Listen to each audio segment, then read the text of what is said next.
오늘은 제 3강을 좀 준비해서 해드리겠습니다. 제가 핸드마이크를 구해서 조금 목소리가 좋아지길 바라는데 한번 시도를 해보겠습니다. 오늘 강의는 제 3강이고 10원리 중에 4, 5, 6, 7 4가지 원리를 해야 되는데 2원리씩 나눠 가지고 2번에 찍도록 하겠습니다. 네, 제 3강 미시경제학의 기초 2번째 순서가 되겠고요. 제 4원리는 교환에 참여하는 모든 사람들은 이익을 본다, 이런 원리입니다. 교환이 뭔지 알아야 되겠고 그 사람들이 어떤 이익을 보는지 좀 검토해 봐야 될 것으로 생각이 됩니다. 그러면 첫 번째, 교환이란 무엇인가 한번 검토를 해볼까요?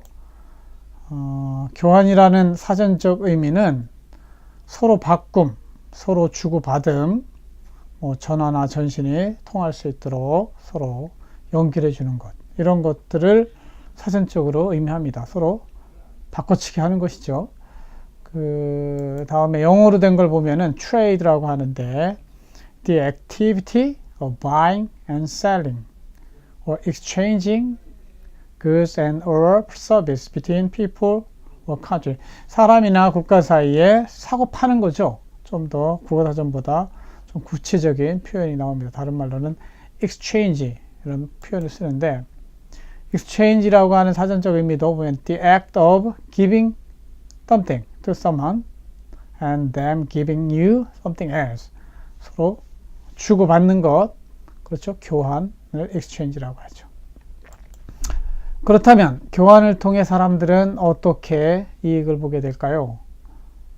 이런 것들을 좀 정리를 좀 미리 해보시고요. 이 이익이 무엇인가를 알아보려면 먼저 교환이 없는 경제를 상상해 볼 필요가 있습니다. 교환이 없는 경제를 자급자족 경제, 영어로는 self-sufficiency 또는 autarky라고 하는데, 이제 autarky란 표현은 국가 간의 자급자족이 이루어지는 것을 말합니다.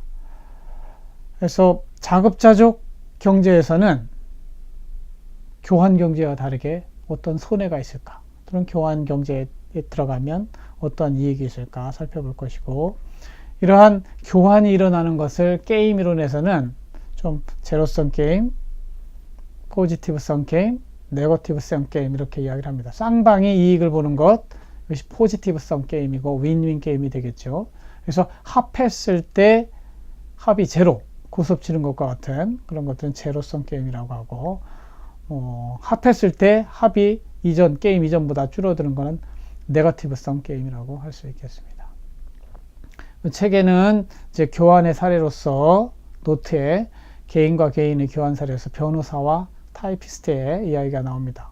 이것도 한번 생각을 해보시고요. 교환의 사례 두 번째로 국가와 국가 사이에 이루어지는 교환과 거래, 이거는 무역론이라고 하는데요. 여기 개념에 절대우위, 비교우위 이런 개념이 나옵니다. 마지막으로 검토해 볼 것은 이러한 국가 사이에 교환이 이루어질 때 모두가 이익 본다는 이런 자유무역론을 비판적으로 바라볼 필요도 있고, 이것은 선진국의 논리가 될 수도 있거든요. 이런 부분들은 유치산업보호론에서 한번 검토를 해보도록 하겠습니다. 세부 조제로 가서 자급자족하고 교환하고 이렇게 비교를 해보는 것이죠. 자급자족 경제, 어떻게 이제 한동안 북한이 이러한 체제를 좀 지켜내려고 했습니다. 외부하고의 교환이 없이 자체적으로 필요한 것들을 생산해 내려고 하는 노력을 했었는데, 결국은 석유와 같이 에너지와 같은 것들을 할 수 없기 때문에 결국은 또 핵 개발도 하고 그것에 대한 대가로 이제 경제 제재를 풀려고 하는데, 하여튼 그거와 관련된 것이 어터키 경제라고 하는 것입니다. 영어로 보면은 어터키를 economic independence 이렇게 이야기를 합니다. 좀 더 이제 구글에 가서 위키피디아에 가보면 autarky is the quality of being self-sufficient. Usually the term is applied to political state or that their economic system. 이게 경제 체제에 대한 자립, 자급자족 경제를 말하는 것이죠. 이런 것에 비해서 교환 경제는 이익이 된다는 것이죠. 터키의 예를 들 때는 로빈슨 크루소가 섬에서 혼자 살 때를 한번 상상해 보십시오. 모든 것을 자기가 혼자서 만들어서 해결해야 되는 그런 상황 속에 있을 때 옷 하나를 만들 수 있을까요? 모자를 만들 수 있을까요? 머리 깎는데 얼마나 힘들까요? 그러나 우리가 함께 모여 사는 사회에서 시장이 돌아갈 때 우리는 옷 만드는 사람 따로 있고 머리 깎는 사람 따로 있고 이렇게 따로따로 자기의 잘하는 일을 하고 바꿔먹음으로 인해서 혼자 살 때보다 훨씬 더 풍요로운 경제생활을 할 수 있다는 것이죠. 국제사회에서도 자기 혼자만 독립적으로 사는 것이 아니라 국가별로 잘하는 일을 나눠서 하고 그것을 서로 바꿔먹을 때 둘 다가 이익을 볼 수 있다는 것이죠. 물론 그 이익이 누구에게 더 많이 가는가 이런 것들은 좀 더 깊이 생각해 봐야 될 개념이 되겠습니다. 전문용어로서 이 상황 속에서 비교 우위, 절대 우위 개념을 알아야 되는데요. 모든 것을 절대적으로 잘하는 것은 절대 우위라고 합니다. 우리 노트의 사례에 변호사와 타이피스트 두 사람이 있다고 했을 때 변호사는 변호도 할 수 있고 타이프도 잘 치는 모든 거에 있어서 타이피스트보다 우월합니다. 그걸 절대 우위라고 하죠. 반면에 타이피스트는 둘 다 못하지만 그 둘 중에 변호하는 일을 할 수가 없습니다. 그러나 타이핑 치는 거는 도와줄 수 있죠. 그래서 상대적으로 변호보다는 타이프 치는 것들을 덜 못하는 거죠. 이러한 것들을 비교 우위, comparative advantage라고 이야기를 합니다.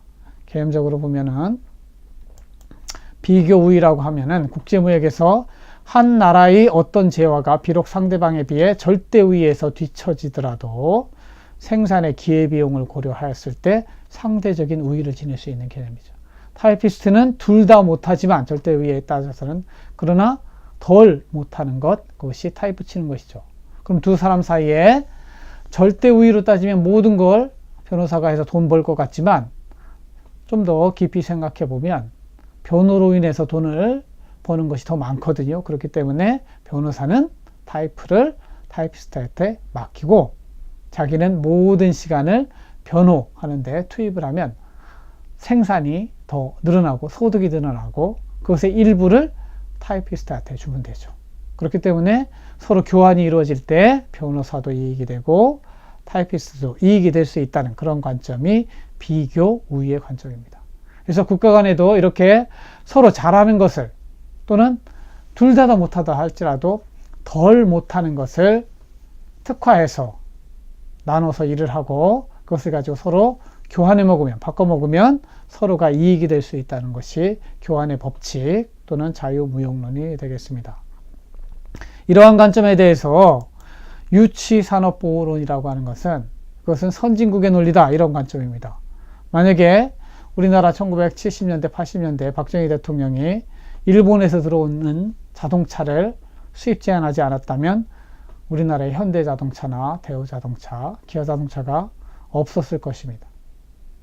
우리나라가 자동차 산업을 발전시키고자 한다면 그 산업을 자동차 수입되는 것을 막아야 되는 것이죠.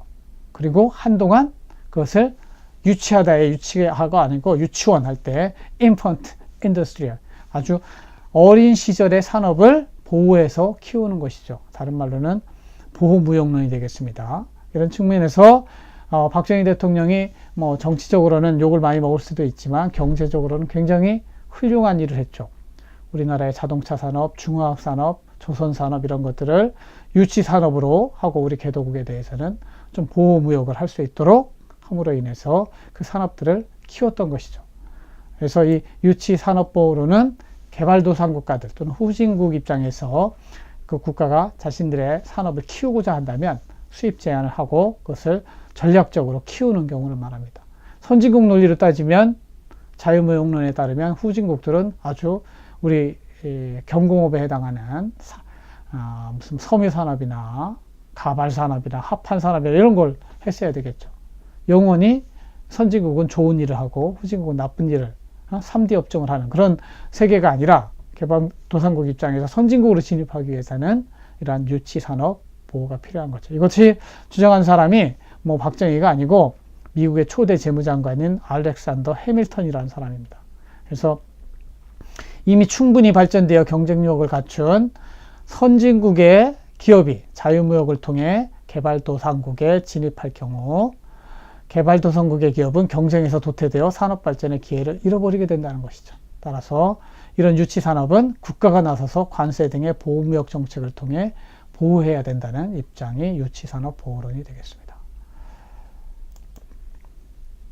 그래서 한번 다시 정리를 해보면 교환에 참여하는 사람들은 자급자족에 비해서 모두가 이익을 보는 그러한 원리가 작동한다는 거죠. 그것이 절대우위든 상대우위일지라도 상대방의 이익을 된다는 것이죠.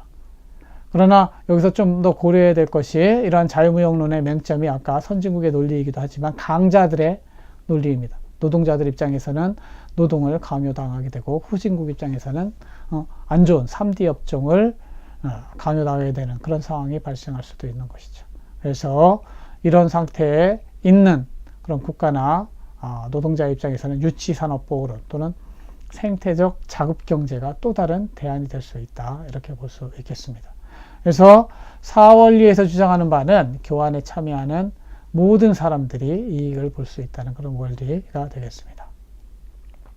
여기서 사원리를 마치고 5원리로 한번 가보겠습니다. 5원리는 수요와 공급이 가격을 결정한다. 이런 원리. 수요가 무엇일까? 공급이 무엇일까? 이런 것들을 고려해보고 그 다음에 가격이 어떻게 결정되는지 살펴보도록 하겠습니다.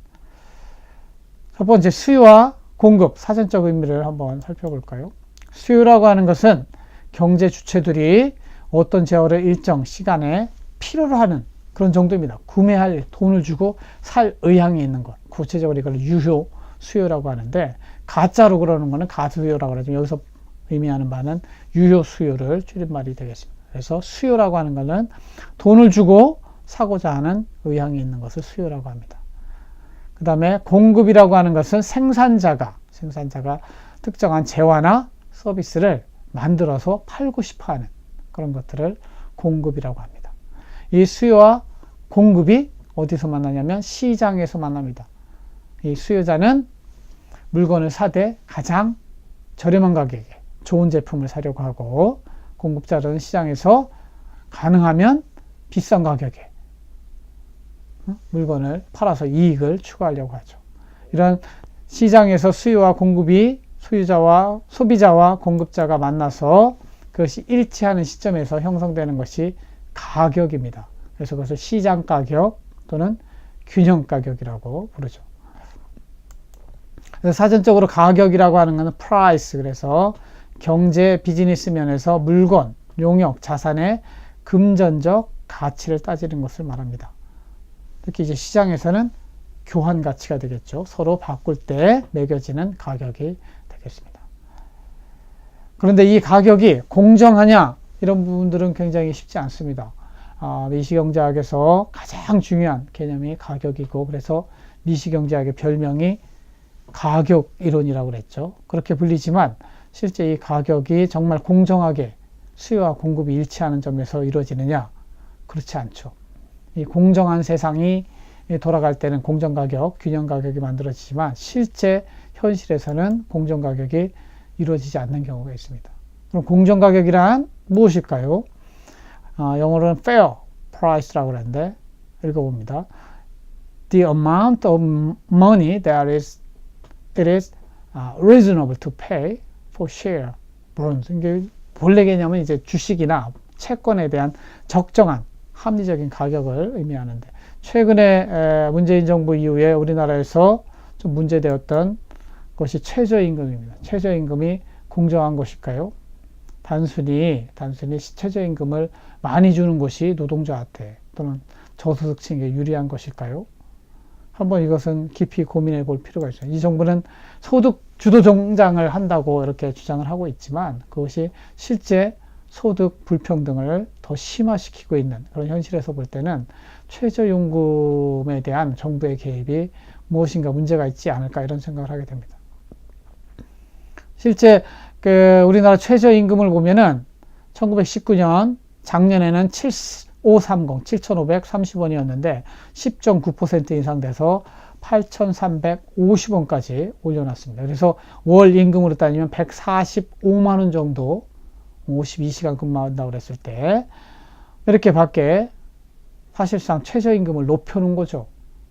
이 이야기는 수요와 공급의 원리로 설명을 할 때 보면은 노동자에 대한 임금, 가격이죠. 노동자 한 명에 대한 가격을 올려놓으면 수요는 줄어들 수밖에 없습니다. 그러나 시장에 나오는 노동 공급은 많아집니다. 결국 이러한 상태에서는 수요보다 공급이 많은 초과 공급이 발생하게 되고 결국 시장에서는 어떻게 됩니까? 가격이 내려오도록 돼야 되는 것입니다. 이걸 내려오지 못하게 정부가 가격 제한을 하고 있음으로 인해서 시장에 남아도는 인력이 실업률이 증가하는 것입니다. 특히 실업률도 그렇고 노인 실업률도 그렇고 정작 목표는 이렇게 최저임금을 높여서 일자리 그 약자, 사회적 약자인 저임금 노동자들의 임금을 올려준다고 이렇게 목표를 내세웠지만 실제로는 그 사람들이 저임금을 받는 일자리조차도 없어져 버리는 것이죠. 예를 들면 한 달에 150만 원 받던 사람들이 일자리가 없어지면 빵원이 되는 겁니다. 오히려 소득 불평등이 심해지는 것이죠. 이러한 측면에서 국가가 개입하는 가격은 시장의 움직임을 자세히 관찰할 필요가 있습니다. 그래서 결국은 그 장기적으로 볼 때 시장에서는 수요와 공급의 원리에 따라서 가격이 형성되도록 할 필요가 있는 것이죠. 지금 일자리 문제가 많이 이야기되고 있는데 일자리 지금 정부가 스스로 만들어낼 수가 없습니다. 물론 뭐 공공 부문에서 공기업에서 또 뭐 공무원 많이 뽑으라고 해서 좀 만들어내고 있지만 그것은 한계가 있고 나중에 공무원 연금이라든가 이런 부분에 큰 저항을 줄 수 있습니다. 큰 문제를 일으킬 수 있는 것이죠. 그보다는 제가 생각하는 바는 오히려 시장에 좀 맡길 필요가 있는 것이죠. 그래서 제가 볼 때는 최저임금이 사람들에 대한 수요가 없으면 좀 낮춰서 많은 사람들이 고용되게 하고 저는 그런 생각이죠. 최저임금을 높이려면 이 최저임금 높아진 만큼 소위 그 문제들은 자영업자들이거든요. 소규모 자영업자들의 소득을 먼저 보존해주고 그런 측면에서 서울시나 이런 데서 하고 있는 제로페이 이런 것들은 굉장히 긍정적인 측면이 있습니다. 근데 순서가 잘못된 것이죠. 먼저 제로페이 같은 것들을 도입하고 그 다음에 최저임금을 올리는 방식으로 갔어야 되는데 최저임금 먼저 올려버리고 직장 다 일자리 그만뒀는데 사업 그만뒀는데 그 다음에 대책을 마련하는 것은 순서가 잘못됐다는 생각을 가지고 있습니다. 그래서 수요와 공급이 가격을 결정한다. 이 부분에서는 여러분들이 정리해드리면 한 5가지를 기억할 필요가 있습니다. 시장에 참여하는 소비자와 생산자, 정부가 있습니다. 소비자는 효용 극대화. 효용 극대화가 뭡니까? 무슨 물건을 살 때 가능한 한 낮은 가격에 최대의 만족을 주는 물건을 사는 것이죠. 생산자는 이윤 극대화. 즉 어떻게든 좋은 제품을 싸게 만들어서 시장에 많이 팔고 그래서 이윤을 극대화하려고 하는 사람들이 생산자. 이들이 시장에서 만나서 형성되는 것이 시장 가격이라고 한다. 이 정부는 이 사이에서 어떤 역할을 하느냐? 기본적으로는 심판, 반칙을 하는 사람, 깡패 같은 짓을 하는 사람을 통제할 수 있는 역할을 해야 되죠. 물론 우리가 배우는 공공경제를 해서 공공재와 같은 이런 것들을 직접 생산자로서 공급할 수도 있지만 정부는 공익을 극대화하기 위해서 그런 심판과 생산자의 역할을 할 수 있습니다.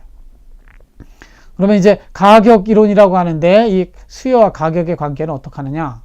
가격이 높아지면 수요는 줄어들고 가격이 낮아지면 수요는 늘어나는 그런 수요 함수의 형태로 나타나는 것이죠. 수요가 많으면 수요 추가, 수요가 부족하면 수요 부족이 일어나게 되는 것이고 수요가 많으면 가격이 올라가고 수요가 부족하면 가격이 떨어지는 이런 측면으로 나타나게 되죠. 공급과 가격의 관계는 가격이 올라가면 공급이 늘어나고 가격이 떨어지면 공급이 줄어드는 이런 관계, 정비례의 관계에 있죠. 그래서 가격이 너무 올라가면 공급 부족, 또는 가격이 너무 떨어지면 공급 초과, 이런 현상이 나타나게 됩니다. 그래서 시장 가격이라고 하는 것은 이 소비자와 생산자가 시장에서 만나서 그 적정한 수준에서 생산량과 가격을 결정하게 되는데, 이것을 시장 가격이라고 부르고, 이것이 시장에서 수요와 공급에 의해서 적절하게 결정됐을 때 이것을 균형 가격, 정상 가격, 이렇게 부릅니다. 근데 마지막에 공정한 가격 문제는 최저임금하고 관련해 가지고, 이것이 적정한가 공정한가의 문제는 사회적인 합의의 문제입니다. 정책의 효과라고 하는 측면도 함께 고려를 할 필요가 있고, 정말로 그 저소득자들의 소득을 늘려줌으로 인해서 그분들이 또 소비를 하고, 그래서 경제가 성장하는 소득 주도 성장이 실현되려면 실제로는 이 지금 피해를 보고 있는 자영업자들에 대한 그러한 보완 대책이 함께 마련되어야 된다는 그런 준비가 필요하다는 말씀을 드립니다. 이렇게 5원리 일단 끊고 다음 시간에 6원리로 가도록 하겠습니다. 들어주셔서 감사합니다.